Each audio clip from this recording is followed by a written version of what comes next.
Shalom, shalom. First and foremost, I want to give all praise, honor, and glory to Yahweh, Bahashim, Yahweh Shai, Bahashim, Rakakadash. Double honors to the elders and the apostles of great millstones. Peace, mercy, and blessings unto the hopeful elect. The Israelites of the Bible are the so-called blacks, Hispanics, and Native Americans. And right now I got an article right here that came out on April 5th of what happened on Saturday over the weekend of the protest that's going on. And it reads, what to know about Saturday's nationwide hands-off anti-Trump protest. Places with a hands-off rally or visibility event planned for April 5th. And this came out on April 3rd, and it happened on April 5th, which was a Saturday. And we go to the next article. The Newsweek, it says why it matters. Hands-off is a grassroots movement of people who want the Trump administration, including Elon Musk, to take their hands off of Social Security, federal jobs, medical, and more. Although Republicans won the House, Senate, and the presidency in November, anger at their mass firings of federal workers, shuttering Social Security office, tax breaks for the ultra-wealthy, and laws to make voting more difficult for citizens have resulted in angry town halls and Republicans and Democratic districts across the country. Right here, Trump's stronghold, the villages in Florida, hosts large hands-off rally. So, like what he have done, Trump is doing, the terrorists, especially right now, people are struggling to make payments, and now with the terrorists that happened on April 1st, it's going to make it more worse. And these are the places where it happened. Where are the hands-off protests happening? About 1,000 protests or marches have been planned across all 50 states this weekend.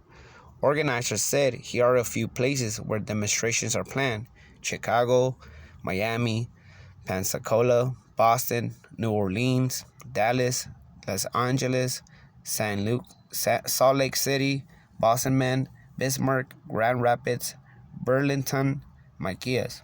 Now we go to the book of 2nd Ezra, chapter 9, verse 1. It says right here, it's prophecy going on right in front of our eyes. It reads, 2nd Ezra, chapter 9, verse 1. He answered me then and said, measure thou the time diligently in itself, and when thou seest part of the signs pass which I have told thee before, then shalt thou understand that it is the very same time wherein the highest will begin to visit the world which he made. Who is the highest? That will be the Heavenly Father, Yahweh Bashim Yahweh Shai, who the world ignorantly calls God, and also his Son, Yahweh Shai, who the world ignorantly calls Jesus Christ. Verse 3. Therefore, when there shall be seen earthquakes and uproars of the people in the world. There was an earthquake that happened also recently over there in Thailand and Myanmar, if I'm pronouncing it right. And they have found 2,000 people dead. And that's one part of the prophecy. What's the second one? Uproars of the people in the world. So right now there's been uproars of people around the world. And in the United States, it's been going on 50 different states. People are protesting. Verse 4. Then shalt thou well understand that the Most High spake of those things from the days that were before thee, even from the beginning. For like as all that is made in the world had a beginning and an end, and the end is manifest. And if you go to the book of Ecclesiastes, chapter 3, verse 1, it reads, to everything there is a season and a time to every purpose under heaven. And right now, what is that season and time? That is the time of the Heavenly Father, Yahweh Bashim Yahweh Shai. He's about to come and visit this world. He's about to judge it, and he's also about to redeem his people, who are the Israelites, who are the so-called blacks, Hispanics, and Native Americans. If we go also to the book of 2nd Ezra, chapter 15, verse 14, it reads, woe to the world and them that dwell therein. Woe means destruction. And them that dwell therein. For the sword and their destruction draw nigh, and one people should stand up and fight against another, and swords in their hands. Pretty soon, there's going to be race wars going on. People are going to stand up against each other and going to be fighting with swords. Right now, the modern sword is the gun. And we'll go to also the book of Isaiah, because it's also prophesied, chapter 19, Verse 2, it reads, "And I will set the Egyptians against the Egyptians, and they shall fight every one against his brother, and every one against his neighbor, city against city, and kingdom against kingdom." And right now, the Egyptians, the spiritual Egyptians, will be the so-called white man, who is Esau, Edom. They're Egyptian. They're the Egyptians, because Egypt means the house of bondage. And how was this country made of? It was made out of the backs of Hispanics, Native Americans, and blacks out of slavery. And they're going to be fighting against each other too. And we go back to 2nd Ezra, chapter 15, verse 14. It reads, verse 15. There he goes. 2nd Ezra, chapter 15, verse 15. "For the sword and the destruction draw nigh, and one people should stand up and fight against another, and swords in their hands. For there shall be sedition among men, and invading one another." There's going to be sedition among men, just like it happened when, when Trump didn't win the election. People were, got inside the White House, and no one was found. They had no respect, and it's going to happen again. Just like it came out in the movie Civil War. I don't know if people have seen it. There was a movie called Civil War, and there was, people fighting against each other, Egyptians against Egyptians. You had the Republicans and Democrats fighting against each other. And right now, this is why this kingdom is split. And just like Yahweh Shai said, if a kingdom is split, a divided kingdom cannot stand if it's split. So right now, this kingdom is splitted. Verse 16. "For there shall be sedition among men, and invading one another. They should not regard their kings nor princes, and the course of their actions should stand in their power. A man shall desire to go into a city, and shall not be able." And that's when martial law is going to happen. All this chaos is going to happen. Out of chaos, it has to be order, and that's when martial law is going to come up. But that is part of the plan. That's what they want. Verse 18. "For because of their pride, the city shall be troubled. The house shall be destroyed, and man shall be afraid." Men are going to be afraid.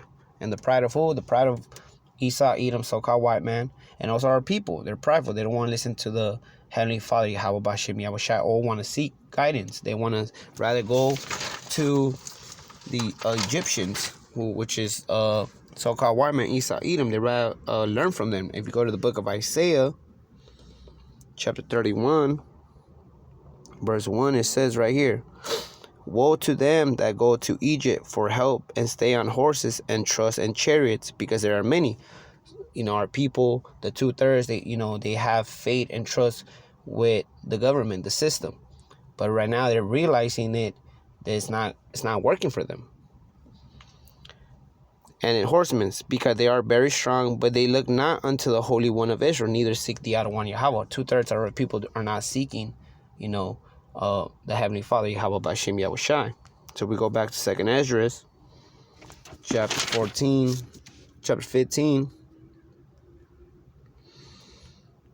verse 18.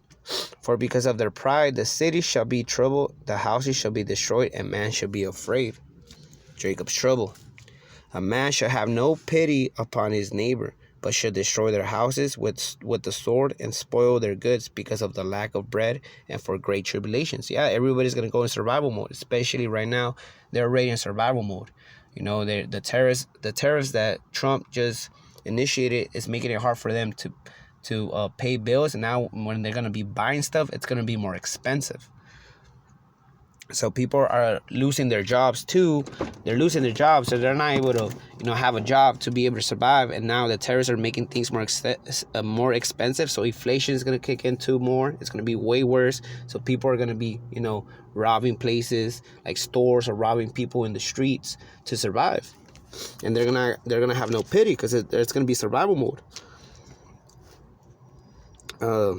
Verse 19. "A man shall have no pity upon his neighbor, but shall destroy their houses with the sword." The sword is the modern gun. "And spoil their goods because of the lack of bread and for great tribulations." And we also go to the book of Isaiah, chapter 13, verse 15. It reads,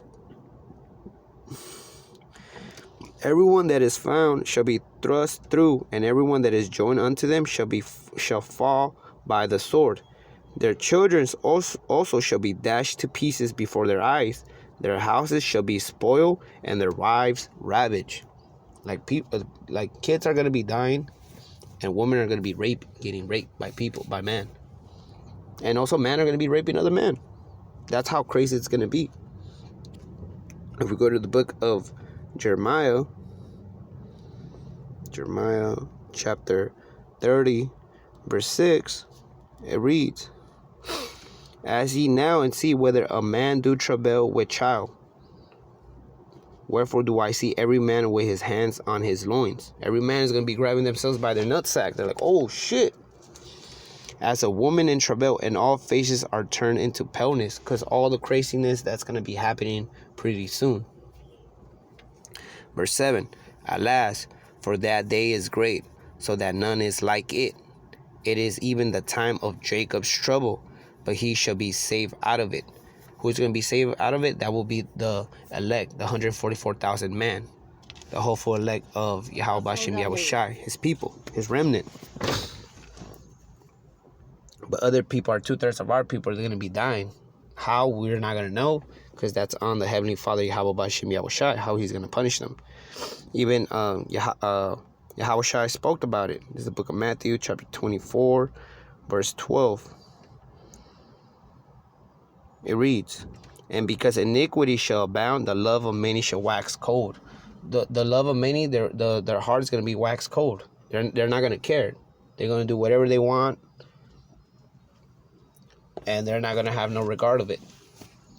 Verse 13, But he that endure unto the end shall be, the same shall be saved, and that will be only the elect man, the man that the Heavenly Father Yahweh Bashem Yahushai has chosen from the beginning, since the world was made. And we go to the book of Habakkuk.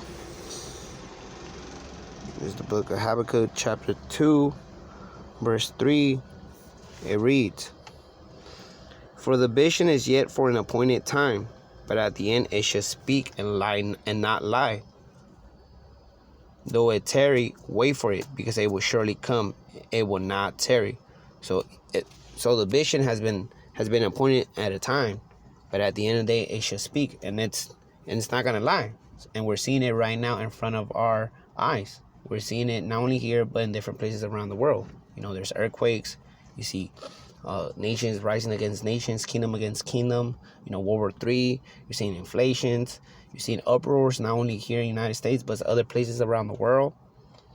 So it's speaking right now, and it's speaking right in front of ours, which is a blessing that we're seeing it, because we know that the kingdom of the Heavenly Father, Yahweh Bashem Yahushai, is going to be next, and we're going to be ruling the kingdom.